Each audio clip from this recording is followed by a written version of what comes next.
Bonjour et bienvenue à Étudiants internationaux se connectent.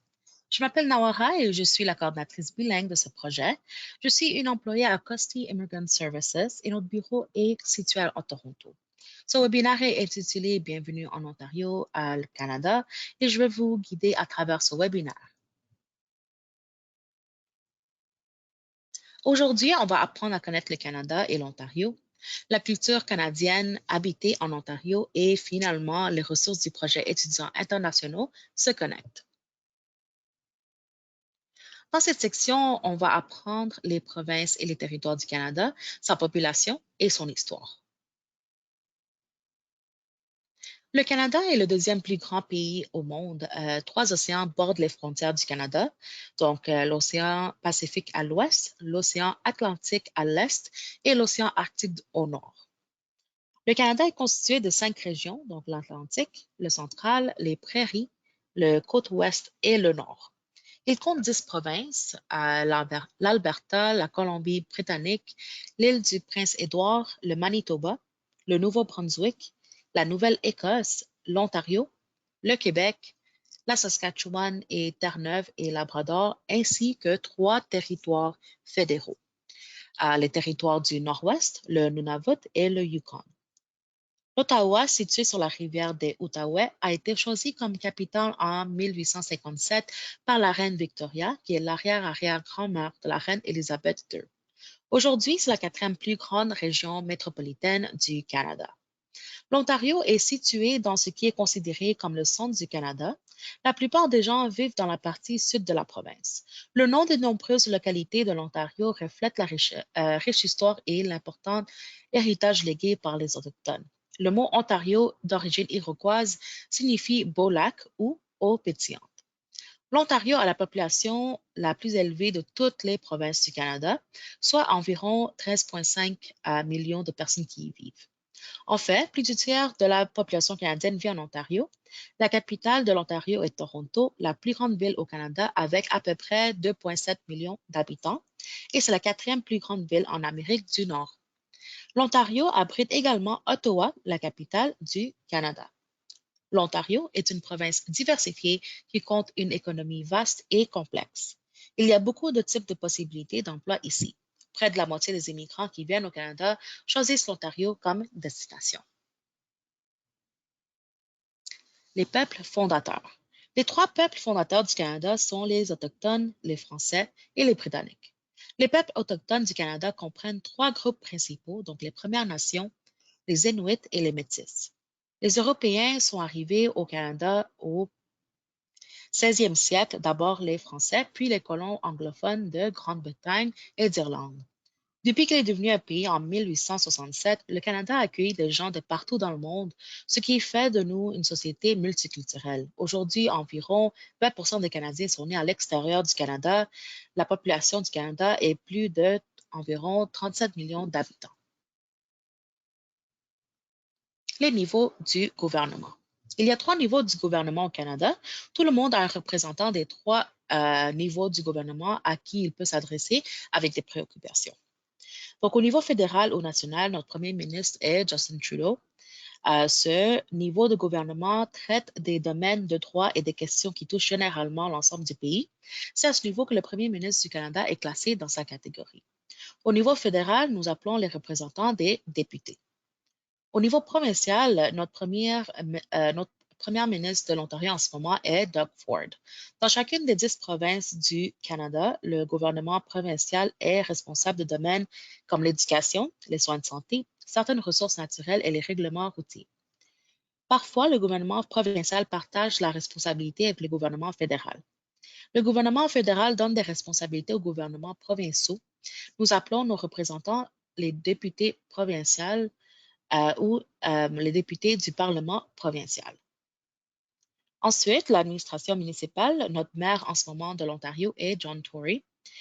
Notre maire de Toronto est John Tory. C'est le niveau de gouvernement qui est habituellement basé dans une ville ou un district, une municipalité. Les administrations municipales sont responsables de secteurs tels que les bibliothèques, les parcs, les réseaux d'aqueducs communautaires, la police locale, les routes et le stationnement. Le gouvernement municipal reçoit l'autorité de ces régions du gouvernement provincial. Il y a aussi des conseils de bande qui gouvernent les communautés des Premières Nations. Ces communautés sont composées des peuples autochtones du Canada. Parlons à propos de la culture canadienne, les valeurs, les coutumes et les croyances. Qu'est-ce que la culture? C'est un ensemble de valeurs, de croyances, de traditions et de choses que beaucoup de gens d'un même pays font depuis longtemps. Notre culture a de nombreuses dimensions. La culture canadienne a été fortement influencée par les traditions européennes. Comme nous l'avons expliqué plus tôt, les Britanniques et les Français ont été les premiers colons à s'installer au Canada. Vous connaissez tous la feuille d'érable qui est notre symbole national. Les érables sont exploités pour produire du sirop d'érable qui est consommé partout au Canada. La crosse est le sport national du Canada, mais le hockey est le plus populaire.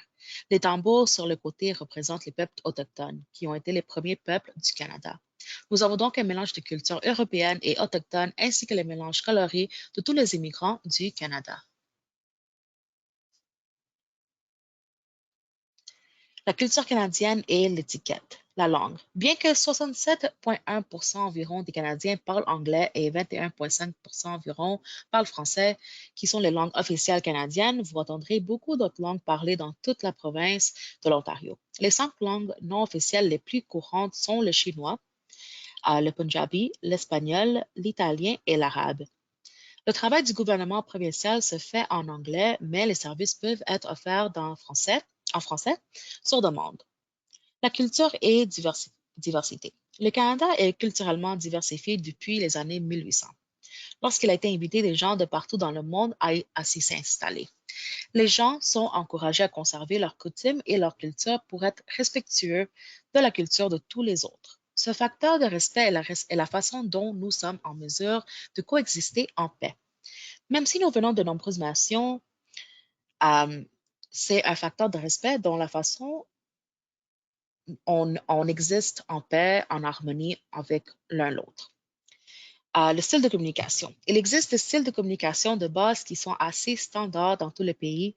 Les gens d'affaires sont généralement polis, faciles à vivre et quelque peu informels. Lorsque nous avons un désaccord, nous le traitons avec une diplomatie et trouvons des moyens de communiquer les domaines d'opportunité. Si vous venez d'une culture où la communication est effrontée et directe, vous voudrez peut-être adoucir votre comportement et votre ton. Sinon, vous pourriez trouver comme menaçant. Vous entendez souvent le terme utiliser vos mots. C'est parce que nous communiquons en utilisant des mots parlés plutôt que d'utiliser des expressions non verbales. S'il vous plaît, soyez très conscient de cela. Les Canadiens aiment ce que nous appelons l'espace personnel. Par exemple, dans la plupart des cas, si vous êtes dans une file d'attente pour acheter quelque chose ou si vous avez une conversation, nous préférons que si vous restez au moins à une distance de bras de nous. Nous ne faisons pas de déclarations exagérées et nous sommes des gens modestes. Dans la plupart des cas, vous n'entendrez pas un Canadien se vanter de sa, entre guillemets, sa richesse. Orientés vers la communauté. Les Canadiens acceptent les autres et sont des gens très polis, extrêmement communautaires. Nous respectons les cultures des uns des autres et nous mettons beaucoup de l'accent sur la responsabilité de chaque individu envers notre communauté.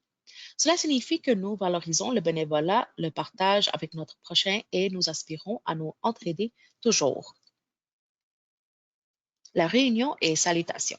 Nous sourions poliment à presque tous ceux que nous rencontrons. Notre salutation la plus populaire est une poignée de main et les Français canadiens saluent leurs amis en s'abraçant légèrement les joues à gauche et à droite. Nous nous adressons généralement aux gens par leur prénom sans utiliser monsieur, madame ou leur nom de famille. Donc, les cadeaux. Les cadeaux d'anniversaire de Noël sont habituels dans les coutumes canadiennes. Si vous êtes invité à dîner chez quelqu'un, prenez une boîte de chocolat ou une bouteille de vin ou de fleurs. Ne donnez pas de fleurs de lys car ils sont utilisés pour les funérailles. Ne donnez pas d'argent comme un cadeau. Le multiculturalisme au Canada. Les nouveaux arrivants sont un élément important de la société ontarienne. Bien que la région du Grand Toronto ait la plus grande diversité culturelle, les petites villes et villages de la province sont de plus en plus diversifiés. Les résidents de l'Ontario viennent de plus de 250 pays différents et parlent environ plus de 200 langues. En conséquence, vous trouverez divers lieux de culte L'Ontario est une société laïque, mais les gens de toute confession sont libres de pratiquer leur religion comme ils le souhaitent. Vous pouvez trouver des églises, des mosquées, des synagogues et des temples en regardant dans l'annuaire téléphonique local ou en cherchant en ligne. Les musées, les théâtres et centres culturels dispersés à travers l'Ontario, Toronto a des marchés alimentaires exploités par des gens qui forment divers milieux culturels, ce qui signifie que vous n'aurez pas de difficulté à trouver des aliments culturels de votre choix. Il y a des festivals multiculturels et des fêtes de fin d'année. Les Canadiens appuient fortement les arts et par conséquent, vous y trouverez une grande variété de musées, de théâtres, de concerts, de musique et de centres culturels. Tout au long de l'année, vous trouverez de nombreux festivals culturels et multiculturels à assister et une variété de célébrations de fêtes qui ont lieu. Le Festival international du film de Toronto est l'un des festivals de cinéma les plus importants et les plus populaires au monde. Le radiodiffuseur national du Canada est le Centre radio-canadien CBC à la radio, à la télévision et en ligne. Il existe également plusieurs journaux ethnoculturels ainsi que de nombreuses stations de télévision et de radio qui sont diffusées en plusieurs langues. Par exemple, Omni TV est un réseau multiculturel qui a programmé en mandarin, cantonais, italien, punjabi et quelques autres langues d'Asie du Sud. Les droits de la personne au Canada. Pour développer plus sur les systèmes de valeurs et de croyances canadiennes, nous avons des systèmes juridiques en place pour protéger les droits de la personne de nos citoyens. Je vais vous donner un bref aperçu de deux de ces systèmes. Nos droits de la personne sont protégés par des lois fédérales, provinciales et territoriales. Nous avons parlé tout à l'heure de la Charte canadienne des droits et libertés qui a été mise en œuvre en 1982 dans le cadre de la Constitution du Canada. Cette charte protège le droit de chaque Canadien d'être traité sur un pied d'égalité en vertu de la loi. Par exemple, si vous êtes arrêté sans motif, cela pourrait constituer une violation de vos droits en vertu de la charte. Il y a aussi la Commission ontarienne des droits de la personne, CODP, qui s'efforce d'instruire le respect des droits de la personne dans tous les aspects de la vie en Ontario. Cette commission analyse les racines de la discrimination, élabore des politiques de prévention des différentes formes de discrimination et s'applique à sensibiliser le public aux questions relatives aux droits de l'homme. Plus récemment, ils ont préconisé que les employeurs s'abstiennent de demander aux nouveaux arrivants d'avoir de l'expérience de travail au Canada. La CODP intervient au besoin devant les tribunaux et tous les niveaux de tribunaux sur des questions de droits de la personne ayant un intérêt ou une préoccupation d'intérêt général. Il travaille avec différents secteurs et groupes, y compris le gouvernement de l'Ontario, pour promouvoir le changement organisationnel et éliminer les obstacles à l'équité et au succès. Pour plus de renseignements sur la Commission ontarienne des droits de la personne, veuillez consulter le site web dessus. Les valeurs et croyances canadiennes. Il y a 5 valeurs fondamentales au centre de la société canadienne. Nous croyons que les droits fondamentaux de la personne pour tout le monde sont essentiels. Nous sommes fiers du fait que notre pays est diversifié et inclusif, accueillant des gens de partout dans le monde pour vivre ici paisiblement. Nous croyons qu'il devrait y avoir égalité et justice pour tous, indépendamment du sexe, de la race, de la religion ou de l'orientation sexuelle. L'égalité couvre aussi les personnes dans les relations, ce qui signifie que les hommes et les femmes sont considérés comme égaux dans une relation. Nous croyons en la famille et que de bonnes relations familiales sont essentielles pour une nation forte, saine, progressiste et prospère. Et enfin, nous ressentons un lien avec notre environnement et nous ressentons un fort besoin d'en prendre soin. D'autres valeurs canadiennes sur l'égalité et la diversité. L'objectif principal du Canada est d'inclure tous ceux qui choisissent de vivre ici. Nous croyons que nous sommes une société plus forte en accueillant de nombreuses cultures pour nous intégrer aux nôtres.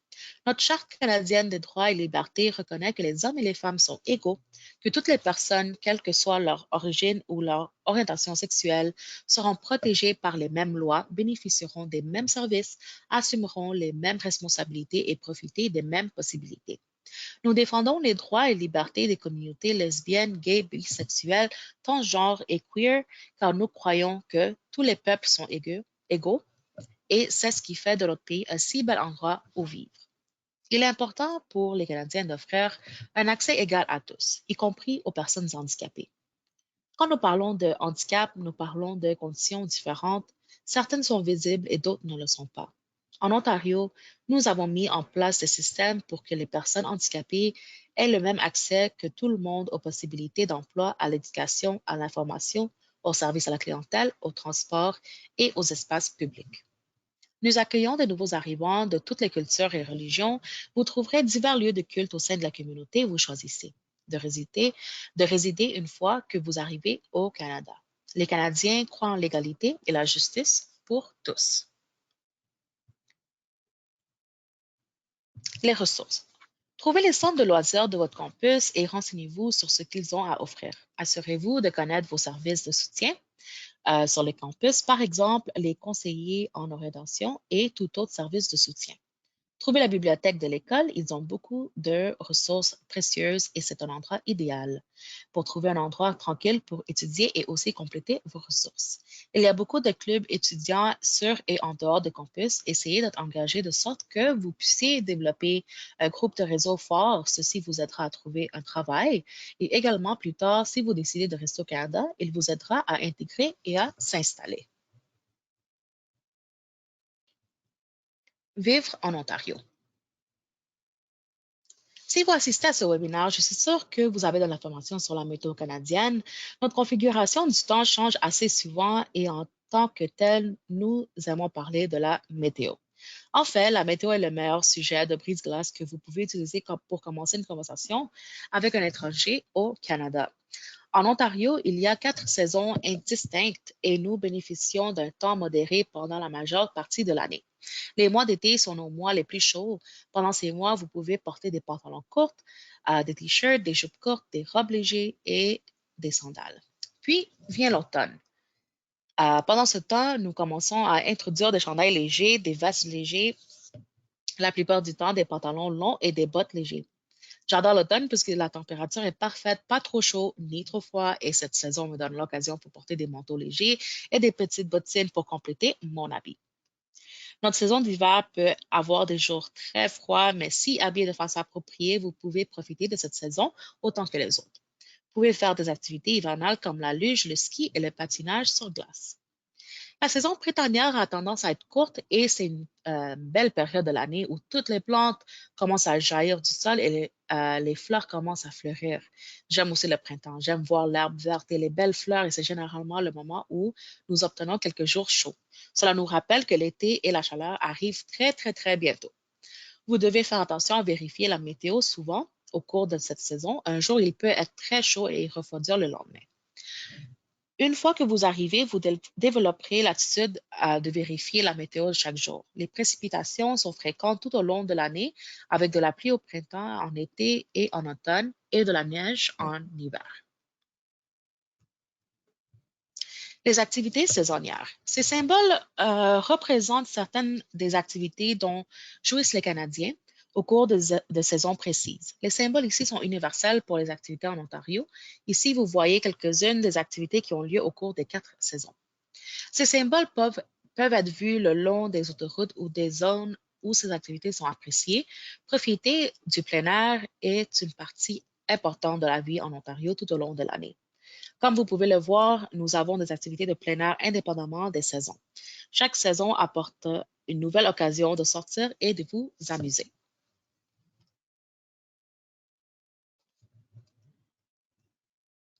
Protéger l'environnement. Il y a plusieurs façons dont nous prenons soin de notre environnement au Canada. Certains d'entre eux sont dans la façon dont nous nous débarrassons de nos ordures et de nos déchets. Nous compostons, nous recyclons et nous nous débarrassons des ordures ménagères en les plaçant dans des bacs d'ordures approuvés, comme le montre l'image sur la diapositive. La litière, c'est quand vous jetez n'importe quel type de déchets sur la route ou sur le sol, soit dans la ville ou dans la campagne. Nous essayons donc de garder l'Ontario propre en nous assurant que nos déchets sont placés dans le bon contenant. La production d'électricité ou de gaz a des conséquences négatives sur l'environnement. Moins on en utilise, mieux c'est. Certaines choses que nous pouvons utiliser pour aider à économiser de l'énergie sont l'utilisation de l'électricité aux heures creuses, lorsque la demande d'énergie est faible et que des sources d'électricité moins coûteuses sont utilisées, par exemple de 19h à 7h du matin. Vous pouvez aussi éliminer la puissance fantôme dont de nombreux appareils, téléviseurs, ordinateurs, chargeurs de téléphones cellulaires tirent puissance fantôme, ce qui signifie qu'ils utilisent l'électricité à moins qu'ils ne sont débranchés. Vous pouvez éliminer la puissance fantôme en branchant ces appareils dans une barre d'alimentation avec un interrupteur que vous pouvez désactiver complètement lorsqu'il n'est pas utilisé. De nombreux produits chimiques utilisés à l'extérieur pour tuer les insectes nuisibles peuvent également nuire aux oiseaux et aux insectes bénéfiques tels que les abeilles et les papillons. Aussi, les engrais chimiques, y compris les traitements pour aider les pelouses à devenir plus vertes, peuvent trouver leur chemin dans les sources d'eau où ils causent des dommages à l'environnement. Alors, essayez d'utiliser aussi peu de produits chimiques à l'extérieur que vous pouvez. Au lieu de cela, recherchez des manières naturelles de décourager des parasites et encourager votre pelouse et jardin pour se développer. Mi-pic. Lorsque le coût de l'énergie et de la demande sont modérés de 17h à 19h, en période de pointe, lorsque la demande est la plus élevée et que des formes de production d'électricité plus coûteuses sont utilisées, de 11h du matin jusqu'à 17h.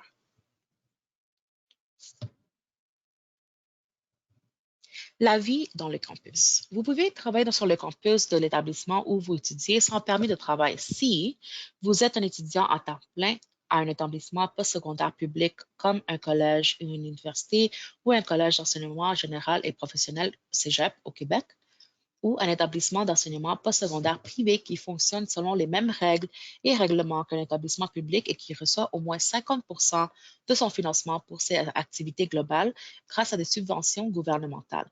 Actuellement, seulement au niveau collégial privé, les établissements d'enseignement au Québec. Pour plus de renseignements sur le travail au Canada pendant que vous êtes à l'école, veuillez écouter notre webinaire sur l'emploi.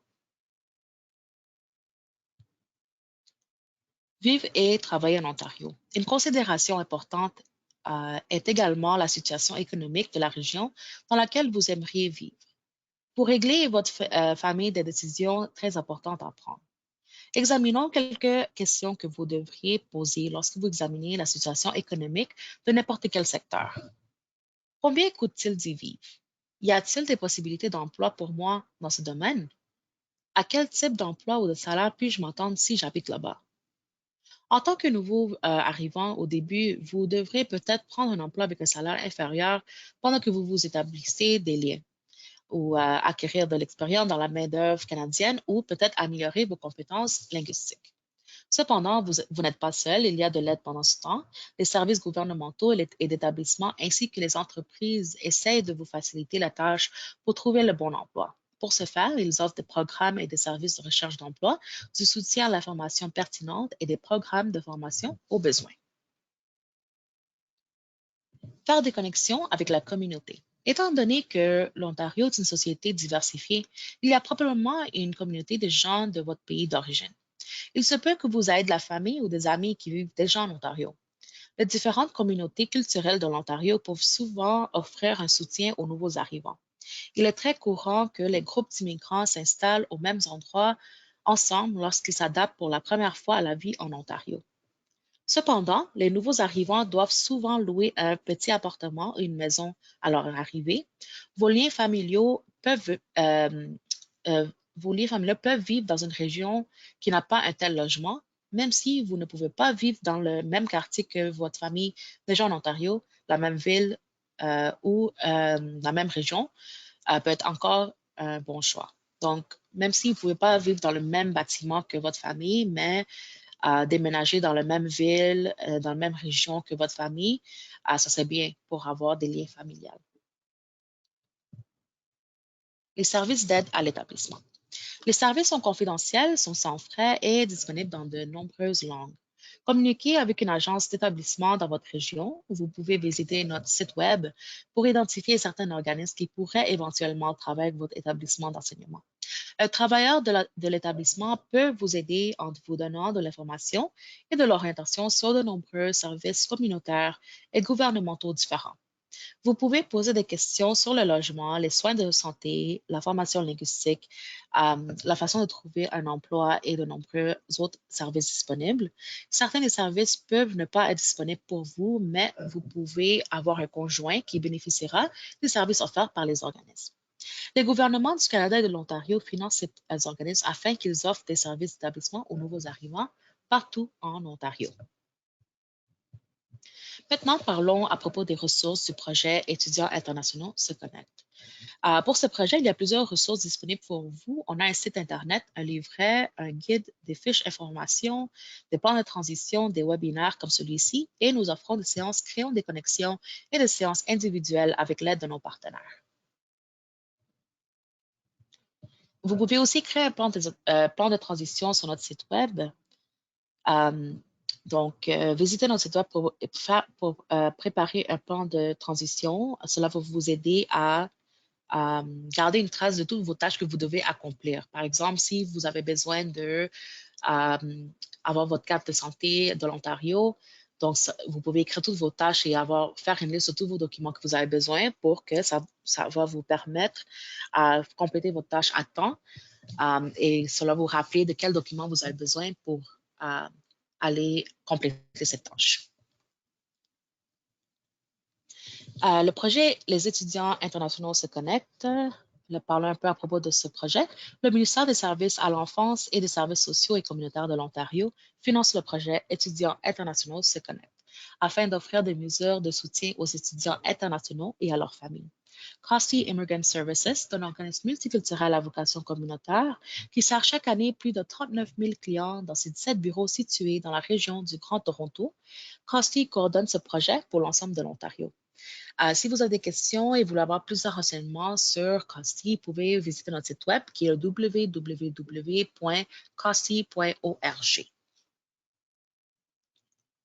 On est rendu à la fin de ce webinaire, donc je vous remercie de prendre le temps d'écouter à ce webinaire. Si vous avez des questions, n'hésitez pas de nous contacter par téléphone, par courriel et de visiter notre site web. Merci beaucoup et à la prochaine.